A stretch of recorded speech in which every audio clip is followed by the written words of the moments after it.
நம்மளுடைய தமிழ்நாட்டில் இருக்கிற கன்னியாகுமரி மாவட்டம், கோயம்புத்தூர் இந்த மாதிரி பகுதிகளெல்லாம் பிஜேபி ஏன் ஸ்ட்ராங்காக இருக்குது அப்படின்னு பார்த்தீங்கன்னா, இந்துக்கள் இந்த மாவட்டங்களில் வாங்கின அடி அப்படி. இந்துக்களுக்கு ஆதரவாக இருக்கக்கூடிய ஒரே கட்சி பிஜேபி தான் அப்படிங்கிறத புரிஞ்சுக்கிட்டதுனால இந்துக்கள் இந்த பகுதிகளில் ஒற்றுமையாகவும் பாரதிய ஜனதா கட்சிக்கு ஆதரவாகவும் செயல்பட்டு இருக்காங்க.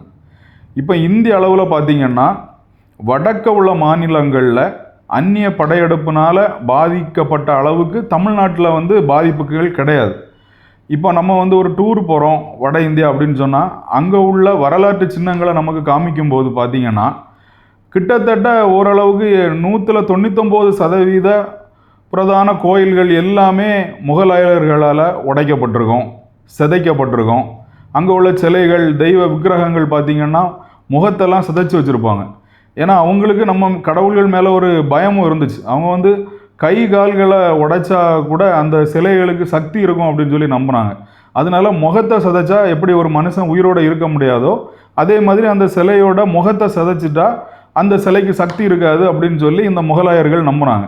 அந்த முகலாயர்கள் இந்த மாதிரி இன்னைக்கு குதுப் மினாராக இருக்கட்டும், இந்த மாதிரிப்பட்ட இடங்களில் இருக்கக்கூடிய கோயில்கள் எல்லாமே இந்த மாதிரி தான் சிதைக்கப்பட்டிருந்தது. அதே மாதிரி இந்துக்களுக்கு செய்யப்பட்ட அநீதிகள், கொடுமைகள், இந்து பெண்கள் அனுபவித்த கொடுமைகள், மதம் மாறாதவங்க எந்த அளவுக்கு சித்திரவதை செய்யப்பட்டாங்க, உயிரோட கொளுத்துறது, தோலை உரித்து எடுக்கிறது, இந்த மாதிரிலாம் எவ்வளோ கொடுமைகள் பண்ண முடியுமோ அவ்வளோ கொடுமைகள் இந்த வெளிநாட்டில் இருந்து வந்த முகலாயர்கள் பண்ணி சித்திரவதை பண்ணி அதிலிருந்துலாம் தப்பிச்சு அப்படியும் மதம் மாறாமல் இந்த மாதிரி கொடுமைகளெல்லாம் அனுபவித்ததுனால தான் அங்கே இருக்கவனுக்கு அந்த மதத்திலே தாக்கு பிடிக்கிறது எவ்வளோ கஷ்டங்கிறது தெரியும். அதனால தான் அவங்க பிஜேபிக்கு ஆதரவாக இருக்காங்க. ஆனால் தமிழ்நாட்டில் பார்த்திங்கன்னா அந்த மாதிரி உள்ள சூழ்நிலை இங்கே நடக்கலை. இப்போ அந்த ஸ்டாலின் திராவிட பொங்கல் கொண்டாடுறாரு, அந்த மாதிரிலாம் இந்த உருவகங்களும் முன்னாடி இல்லாததுனால சிறப்பாக தமிழர்கள் இந்து பண்டிகைகளை எல்லாத்தையுமே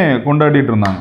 இப்போ எப்படி முகலாயர்கள் வடக்கு உள்ள கோயில்களை எல்லாம் சிதைச்சாங்களோ, கோயில்களெல்லாம் இல்லாமல் இந்துக்களோட வழிபாட்டு முறைகளெல்லாம் மறுத்தாங்களோ, வழிபாட்டு உரிமைகளை மறுத்தாங்களோ, அதுக்கு கொஞ்சமும் சளைக்காமல் திமுக இப்போ செயல்பட்டு இருக்கு.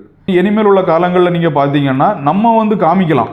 இங்கே பாருங்கள், எப்படி முகலாயர்கள் படையெடுப்பில் வட இந்தியாவில் கோயில்கள்லாம் நொறுக்கப்பட்டுச்சோ, அதே மாதிரி திமுக ஆட்சி காலத்தில் தமிழ்நாட்டில் இந்த கோயில்களெல்லாம் உடைக்கப்பட்டுச்சு, தமிழ்நாட்டில் இந்த மாதிரி விக்கிரகங்கள்லாம் களவு போச்சு. எப்படி அந்நிய முகலாய படையெடுப்புக்கு கொஞ்சம் கூட சளைக்காமல் இந்த திமுக திருட்டு அரசு நடந்துட்டு இருக்குங்கிறத நம்ம அப்படியே மற்றவங்களுக்கு சொல்லி கொடுக்குற அளவுக்கு ஒரு மிகப்பெரிய எடுத்துக்காட்டாட்டு திமுக அரசு இன்னைக்கு பண்ணிக்கிட்டு இருக்காங்க. இதெல்லாம் தமிழர்கள் உணர்ந்துட்டு நம்மளுடைய கலாச்சாரத்தையும், நம்மளுடைய பண்பாடையும், நம்மளுடைய தெய்வ வழிபாட்டு முறைகளையும் நம்ம காப்பாற்றிக்கணும்னா ஒரு சில கூட்டங்களை வாளுக்காகவும், மஞ்ச மாவுக்காகவும், பணத்துக்காகவும், ஓசி நிலத்துக்காகவும், மதமரண கும்பல், மதமரண கூட்டம் அப்படின்னு நம்ம சொல்கிறோமோ, அந்த மாதிரி நாளைக்கு நம்மளுடைய சந்ததியினர் நம்மளை திமுக கொள்ளையடிக்கிற திருட்டு கும்பலுக்கு ஆதரவாக இருந்த முன்னோர்கள், நம்மளுடைய முன்னோர்கள், இந்த 1960 2025 வரைக்கும் இருந்த ஜெனரேஷன் திருட்டு திராவிட கும்பலுக்கு அடிமையாக இருந்த ஒரு கும்பல். இந்த அடிமை கும்பலால் நம்மளுடைய வழிபாட்டு உரிமைகள்லாம் பறிபோச்சு, நம்ம சாமி கும்பிடுறதுக்குள்ள உரிமைகள்லாம் பறிபோச்சு. சரித்திரத்தில் அழிக்கவே முடியாத ஒரு மிகப்பெரிய கரை நம்ம மேலே விழும். அதனால ஓட்டு போடும்போது சிந்திச்சு ஓட்டு போடுங்க.